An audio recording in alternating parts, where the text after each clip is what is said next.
साथियों, नमस्कार। आज की चर्चा में आप सबका स्वागत है।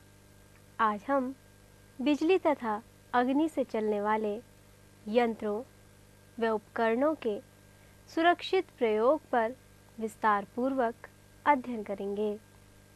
सोल्डरिंग आयरन, जिस प्रकार गोंद द्वारा चित्र चिपकाया जाता है, फेविकॉल के द्वारा कई चीज़ों को जोड़ा जा सकता है, उसी प्रकार इलेक्ट्रॉनिक सर्किटों में डिवाइसों को सोल्डर वायर द्वारा जोड़ा जाता है। सोल्डरिंग आयरन वह उपकरण है जिसकी मदद से सोल्डर वायर को पिघलाकर इलेक्ट्रॉनिक सर्किट में डिवाइस जोड़ते हैं। आम भाषा में इसे सर्किट में टांका लगाना कहते हैं। सोल्डर वायर एक प्रकार का तार होता है जो निकेल व टीन के मिश्रण से मिलकर बना होता है। आमतौर पर सोल्डर वायर सफ़ेद रंग का होता है। वह देखने में स्टील के तार की तरह लगता है, पर उससे मोटा होता है। इस सोल्डर वायर की क्षमता है कि वह सोल्डर कर सकता है, अर्थात इलेक्ट्रॉनिक डिवाइसों को चिपका सकता है। वह चिपकने के बाद सूखकर छोटे से बताशे की तरह सर्किट पर फैल जाता है। यदि इसे पुनः हटाना होता है तो सोल्डर आयरन द्वारा गर्म करने पर ही छूट सकता है। इसे जल्दी चिपकने में मदद करने के लिए वैक्स का प्रयोग भी किया जाता है। सोल्डरिंग आयरन कार्य पद्धति। किसी सर्किट को जोड़ने के लिए सोल्डरिंग आयरन को पहले स्विच में लगाते हैं, फिर स्विच ऑन कीजिए। कुछ समय बाद सोल्डरिंग आयरन गर्म हो जाता है। सोल्डरिंग आयरन गर्म होने में अलग अलग समय लेते हैं। इसी प्रकार ठंडे होने में भी अलग अलग समय लेते हैं। जब सोल्डरिंग आयरन गर्म हो जाता है तो इस पर सोल्डर वायर को स्पर्श कराएं। यदि सोल्डर वायर पिघल गया तो समझो सोल्डरिंग आयरन कार्य के लिए तैयार है। फिर सोल्डरिंग आयरन व सोल्डर वायर दोनों को चोंच अर्थात नॉक द्वारा मिलाकर जिस डिवाइस को चिपकाना है अर्थात सोल्ड करना है उसे कीजिए। सोल्डर वायर पिघलकर उस डिवाइस के चारों ओर बिखर जाता है। यह डिवाइस चिपक जाती है। सोल्डरिंग आयरन द्वारा न केवल इलेक्ट्रॉनिक डिवाइस बल्कि तारों को भी आपस में जोड़ा जा सकता है। आमतौर पर छोटे छोटे वर्कशॉप आदि में सोल्डरिंग आयरन खिलौने की तरह प्रयोग होता है। सोल्डरिंग आयरन को हमेशा किसी धातु के ऊपर रखना चाहिए ताकि कोई और चीज़ इसके संपर्क में आकर जल न जाए। पर अधिकतर सोल्डरिंग आयरन मेज पर डाल दिया जाता है, जिससे मेज धीरे धीरे जलती रहती है। यही नहीं, कभी कभी इस लापरवाही के कारण आग तक लग जाती है। अधिकतर बिना प्रशिक्षित लड़के या कर्मचारी जो इलेक्ट्रॉनिक वर्कशॉप में काम करते हैं, सोल्डरिंग आयरन गर्म हुआ या नहीं इसे चेक करने के लिए हाथ से छू कर देखते हैं। ऐसा नहीं करना चाहिए तथा सोल्डरिंग आयरन के पीछे जो मेन वायर होती है कहीं से भी कटी फटी या जली नहीं होनी चाहिए।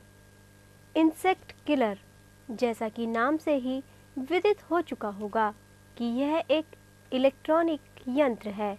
ये इंसेक्ट यानी कीट पतंगों आदि की हत्या करने वाला यंत्र है, तभी तो इसे किलर, वो भी इंसेक्ट का यानी इंसेक्ट किलर कहते हैं।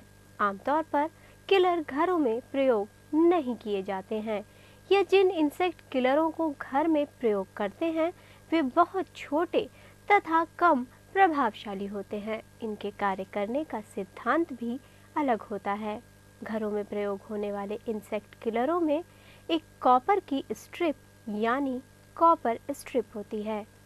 जिस कॉपर स्ट्रिप पर मॉस्किटो या इंसेक्ट किलर पदार्थ लगा होता है, पर सस्ते इंसेक्ट किलर पर गुड नाइट आदि मॉस्किटो किलर स्ट्रिप पर रखने पड़ते हैं। ये स्ट्रिप विद्युत द्वारा गर्म होकर इंसेक्ट विरोधी पदार्थ को जला देते हैं, जिससे इंसेक्ट आदि मर जाते हैं। परंतु रेलवे स्टेशनों आदि पर लगे इंसेक्ट किलर का सिद्धांत इससे अलग है। वे इंसेक्ट किलर एक डिब्बे के आकार के होते हैं, जिनमें 1 या 2 रंगीन ट्यूबलाइट अधिकतर हरी रंग की लगी होती हैं। ये रंग इंसेक्ट्स या मॉस्किटोज को आकर्षित करते हैं। वे इसकी ओर इस प्रकार खींचे चले आते हैं जैसे गुड़ की तरफ मक्खी। जब इंसेक्ट ट्यूबलाइट के पास आते हैं तो वे एक पतली सी जाली जिसमें विद्युत प्रवाहित होती है से जलकर मर जाते हैं। इससे दुर्घटना केवल तभी हो सकती है जब कोई इसमें हाथ या अंगुली डाले। इससे करंट लग सकता है, अतः ऐसा ना करें। Electronic oven. Electric oven catering अर्थात भोज्य पदार्थों का निर्माण करने वाली शाखा का मुख्य यंत्र है।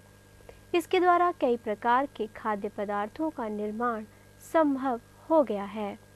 यह न केवल खाद्य पदार्थों को बनाने या पकाने में मदद करता है, अपितु ये बने हुए भोज्य पदार्थों को गर्म करने के काम में भी आता है।